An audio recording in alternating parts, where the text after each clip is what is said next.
Gracias por estar una vez más en Sabiduría para el Corazón. El mensaje de hoy lo he denominado El sonido del silencio. Vamos a ver en Segunda de Reyes, capítulo 6, versículo 24, hasta el 7:20. Estamos analizando en este estudio algunas cosas que hemos notado, por ejemplo, como la desesperación del desamparado. También vimos, así como detrás de bastidores, la culpa del inocente, pero ahora me gustaría que analicemos el mensaje del exiliado.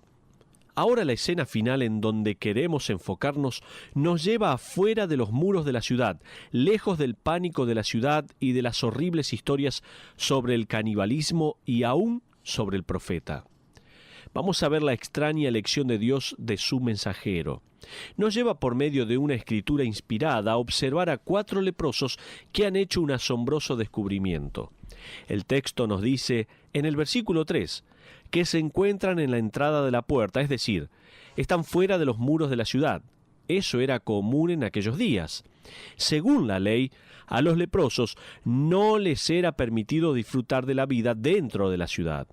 Como resultado, nos cuentan los historiadores que los leprosos construirían pequeñas chozas justo afuera de las puertas principales de la ciudad y mendigarían por su comida. También encontré muy interesante que muchos de los rabinos de la vieja creencia y enseñanza creen que estos leprosos no eran otros sino Giezi, el previo servidor de Naamán, quien fue contagiado de lepra, y sus 3 amigos. Ahora, quiero que nos metamos en esta escena y que sigamos a estos leprosos.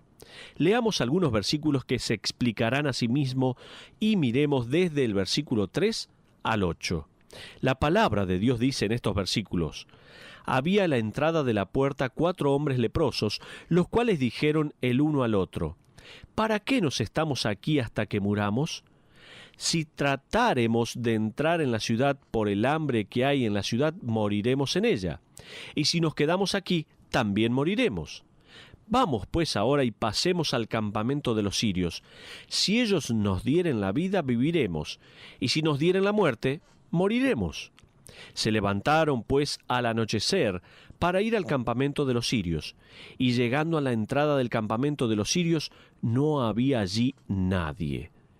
Porque Jehová había hecho que en el campamento de los sirios se oyese estruendo de carros, ruido de caballos y estrépito de gran ejército, y se dijeron unos a otros: He aquí el rey de Israel ha tomado a sueldo contra nosotros a los reyes de los heteos y a los reyes de los egipcios para que vengan contra nosotros.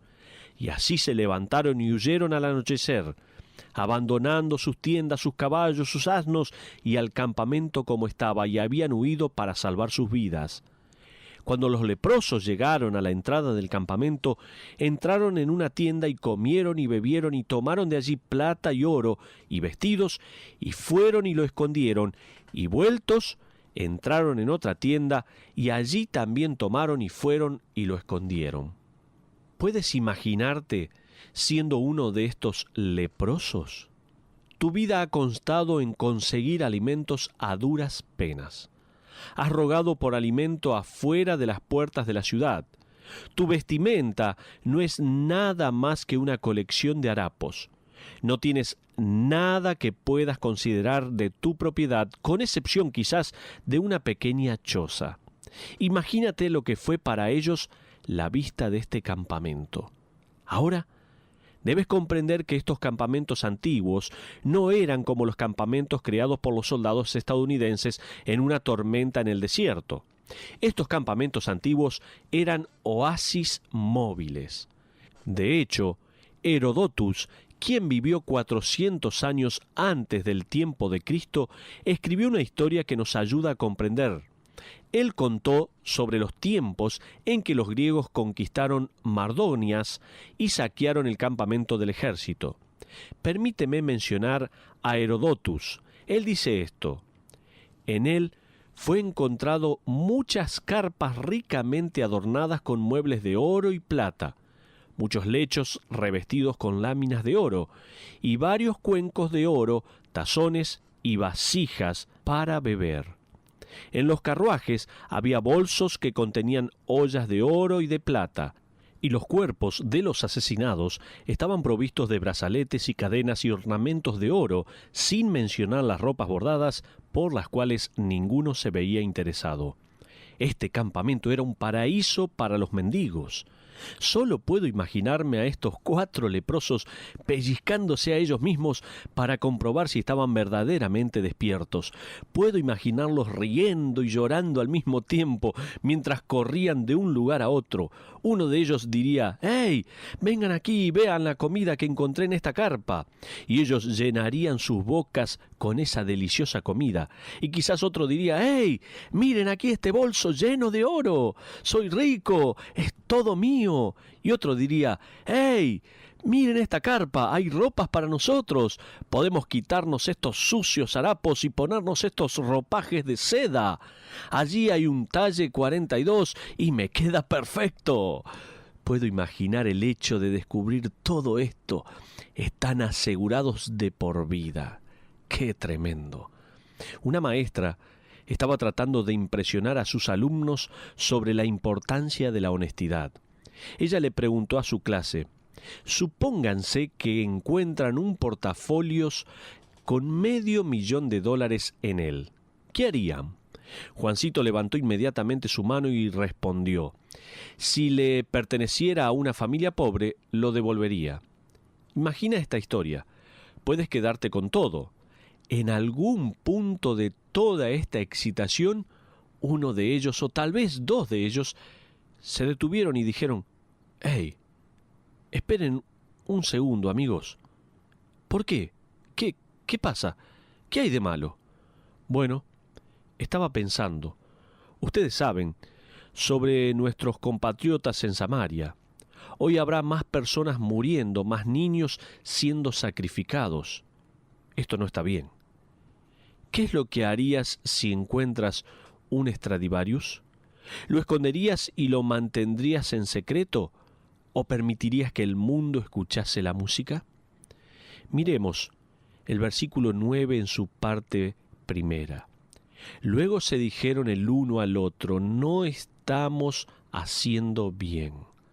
Me gusta la versión King James, la cual dice: «No estamos progresando». Miremos ahora la última parte del versículo 9. «Hoy es día de buena nueva, y nosotros callamos, y si esperamos hasta el amanecer, nos alcanzará nuestra maldad». La insinuación es: seremos consumidos por nuestra propia culpa. Vamos, pues ahora, entremos y demos la nueva en casa del Rey. Este es el punto. Esta es la lección para cada generación. Las buenas noticias son para ser compartidas.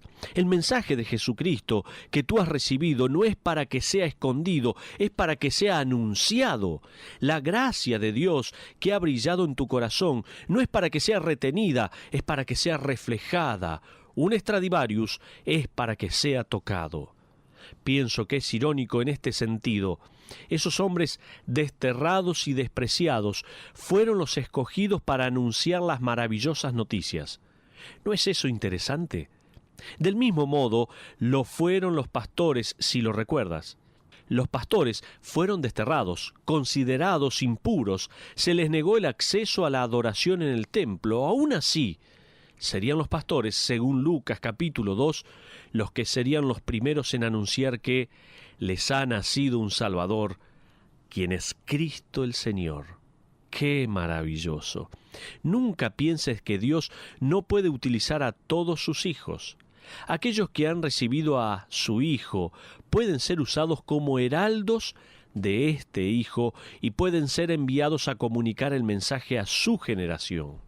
Vamos a saltear ahora al versículo 16, donde dice así la Biblia: «Entonces el pueblo salió y saqueó el campamento de los sirios, y, observa esto, fue vendido un seah de flor de harina por un siclo, y 2 seas de cebadas por un siclo, conforme a la palabra de Jehová». Ahora leamos los versículos 19 y 20, donde vamos a ver el único método de juicio de Dios. Dice la palabra: A lo cual aquel príncipe había respondido al varón de Dios diciendo: si Jehová hiciese ventanas en el cielo, ¿pudiera suceder esto? Y él dijo: he aquí, tú lo verás con tus ojos, mas no comerás de ello. Y le sucedió así, porque el pueblo le atropelló a la entrada y murió. Es interesante para mí cómo el juicio de Dios cayó sobre ese soldado incrédulo y escarnecedor, lo cual es una chocante ilustración para todos los que se burlan del plan de Dios y de su gracia y de su poder. Un día todos los incrédulos se pararán ante nuestro gran Dios y verán y conocerán en ese momento la verdad del paraíso eterno. Ellos lo verán, pero no les será permitido disfrutarlo. Ya llegando al final de nuestro estudio, quiero que hagamos una aplicación. Quiero aplicar esta historia para nuestra generación y para nuestra propia iglesia de dos maneras. Primero, si la iglesia está para comunicar el mensaje, debe primero arrepentirse de sus patéticos fracasos. Lo repito, toma nota. Si la iglesia está para comunicar el mensaje, debe primero arrepentirse de sus patéticos fracasos. La contundente verdad es que 82 millones de americanos no poseen una Biblia.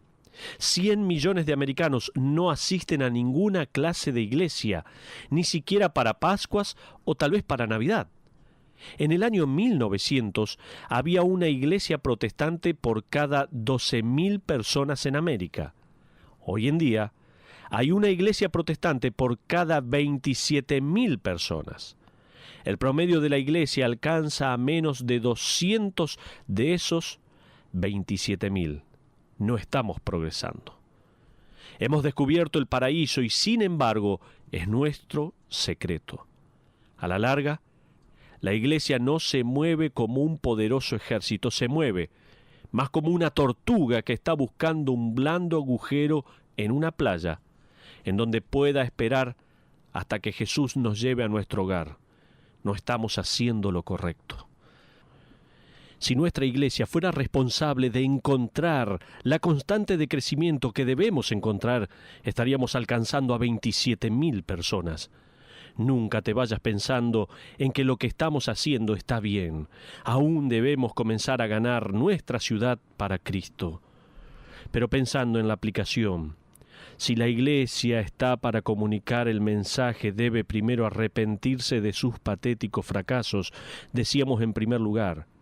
En segundo lugar, si la iglesia está para comunicar el mensaje, tendrá que reavivar su enfoque principal. Quisiera leerte una parábola. Es una sobre la cual me gusta pensar como una parábola con un golpe. Es un poco humorística, pero es verdadera. Dice así: ahora ocurrió que existió un grupo que se llamaban a sí mismos pescadores. Y he aquí, habían muchos peces en el agua todo alrededor. Los arroyos y los lagos estaban llenos de peces y todos estaban muy hambrientos.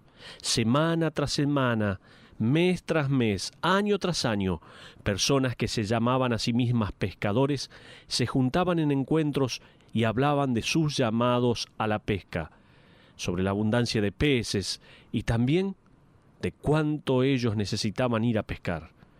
Construyeron grandes edificios para las sedes locales de pesca y emitieron acciones sobre una base regular para más pescadores.